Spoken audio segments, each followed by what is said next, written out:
Salut à toi qui était présent à Val-David aujourd'hui. J'ai été bien content de te rencontrer, mais en dehors de ça, est-ce qu'on a avancé? Je ne sais pas si on a avancé. En tout cas, on a passé inaperçu, ça, je te le confirme. Hein, avec toutes les manifestations contre le racisme qui sont déroulées en ville aujourd'hui, avec l'aide des médias, puis des mairies, avec les tantes qui sont là, puis qui distribuent du purel, puis des masques gratuitement pour que tout soit bien neat, puis prêt à projeter ses grands écrans, tu sais. Tout ça, là, c'est organisé pour que les manifestations contre le projet de loi 61 passent inaperçues. Puis ça va marcher. C'est pas d'un grand média que tu vas entendre parler de, des manifestations contre le projet de loi 61. Sauf si c'est pour montrer des petites gangs de 300 personnes qui sont complètement dérisoires à côté des foules qui se rassemblent en ville pour protester contre le racisme. Même si on s'entend qu'en ce moment, c'est vraiment pas la question principale. De toute façon, là, c'est pas ça le sujet. Je voudrais parler du concept d'unité. C'est pas facile l'unité parce qu'on est tous différents. Puis d'intégrer dans ta gang quelqu'un qui pense pas tout à fait comme toi, c'est pas facile. On a le réflexe de s'éloigner des gens qui sont pas d'accord avec nous. C'est naturel, mais là, le temps est à l'unité.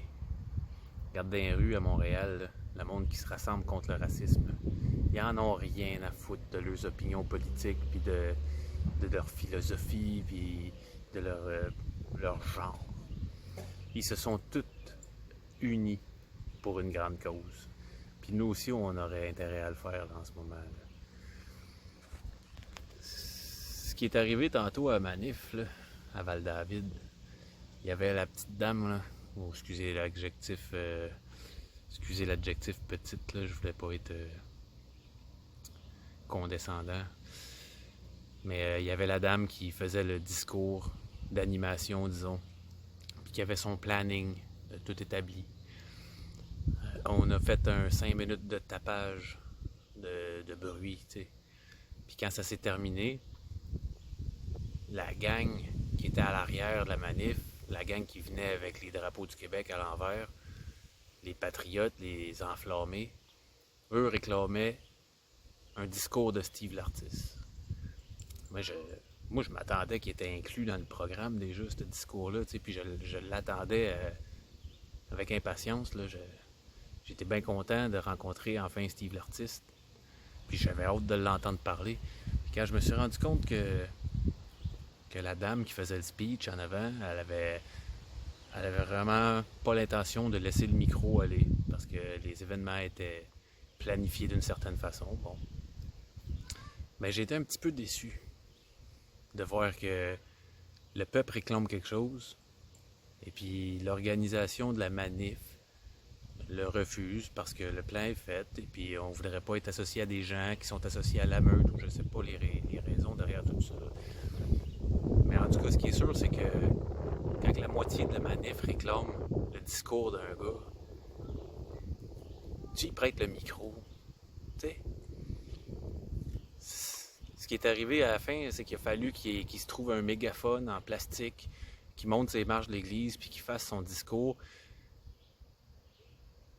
comme si c'était un paria, comme si c'était un parasite, un corps étranger qui s'était greffé sa manif. Oui, on n'est pas de Val-David. Oui, on n'a pas la tête de l'emploi, tu sais, de l'emploi de résident de Val-David, je veux dire. Mais quand même, on est là pour la même cause. Puis là, il est temps de mettre de l'eau dans notre vin, hein, puis de penser à l'unité. En même temps, ce que l'organisatrice voulait qu'on fasse au moment où les gens réclamaient le speech à Steve Lartis, c'était un 5 minutes, un concert de silence, pendant lequel on a visualisé un monde meilleur. Moi, je trouve que l'idée est géniale. Géniale. J'ai peut-être pas la tête de l'emploi, mais c'est exactement ce que je pense. Moi, je pense que le combat, la vraie guerre, est à l'intérieur de nous. Il s'agit de nos pensées puis de ce qu'on projette dans le monde, c'est ça, d'après moi. qui va faire changer les choses. Mais en arrière de ça, il y avait le monde qui criait « L'artiste, l'artiste! » Avec raison, ils veulent l'entendre, l'artiste. Ils ont fait de la route pour arriver là, tu sais. Puis comme il a dit lui-même, Steve, je l'ai trouvé bonne à part de ça. Il dit « Moi, j'ai pas fait 1 heure de route pour venir ici me faire ma gueule. » Je l'ai trouvé vraiment bonne. C'est juste qu'il va falloir respecter. Il va falloir respecter les décisions des gens qui ont organisé la manif, le temps que ça se termine. Dans le respect, on aurait pu demander, est-ce qu'on peut, après votre organisation, emprunter le micro pour pouvoir parler dans le haut-parleur, pour nous faire entendre. Ça aurait été plus respectueux. Il n'y aura pas d'unité s'il n'y a pas de respect. Puis même si ça a l'air bizarre Même si ça a l'air bizarre pour certains guerriers, que d'autres s'assoient en indien puis qu'ils fassent des mantras, mais il faut respecter ça. Parce que c'est des gens qui veulent s'en aller dans la même direction. Hey, c'est le temps de s'unir. Absolument. Il ne faut pas ridiculiser le monde puis leurs croyances. Puis moi, d'ailleurs, personnellement, j'ai participé aux 5 minutes au concert de silence. Puis j'ai visualisé le Québec de liberté que je veux léguer à mes enfants. Mais j'attendais le discours de Steve avec impatience aussi, tu sais. Il faut juste mettre un peu d'eau dans notre vin. Chaque chose en son temps. OK? Puis on laisse la parole à tout le monde. M'en fous qu'un soit raciste, que l'autre y ait des dreads puis qu'il sente le patchouli. Les deux devraient avoir le droit de parler parce que les deux s'en vont dans la même direction. On veut construire un monde de liberté dans lequel on peut croire, puis dans lequel on peut croire ce qu'on veut, puis l'affirmer. Fait que c'est sûr qu'il va y avoir du monde que genre ça fait des frictions. Mais puis, ok, chacun son tour, puis on y va ensemble jusqu'au bout pour gagner. Et j'ai eu peur à un moment qu'on se divise, là, puis qu'il y ait une gang d'activistes plus crinqués que les autres qui foutent la marde dans une gang d'activistes plus passifs que les autres. Heureusement, c'est pas ça qui est arrivé. Tout a réussi à se produire, mais il y a un petit manque d'entraide là-dedans. C'est ça que j'ai vu et que j'ai trouvé un peu désolant. Tu sais, on était rien que 300 ou 400 personnes à Val-David, là. Puis déjà là, c'était pas l'unité. Genre, regarde ça en ville à Montréal aujourd'hui, j'ai vu une photo, là, tabarnak, ils doivent être 5000 personnes là-dedans. Puis jusqu'à nouvel ordre, il n'y a pas eu de casse aujourd'hui. On verra ce soir. Reste que ce que j'essaie de dire, c'est que pour faire l'unité, là, pour gagner une cause commune, il faut mettre de l'eau dans notre vin.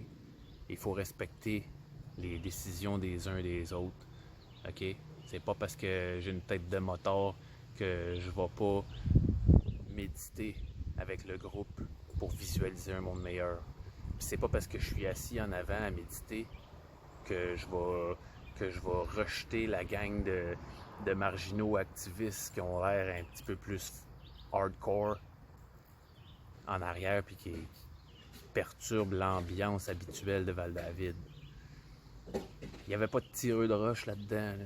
Bon, ok, je m'ai assez dit. Je pense que. Moi, j'espère que le message est passé. Ça fait que Steve l'artiste, j'ai été vraiment honoré de te rencontrer.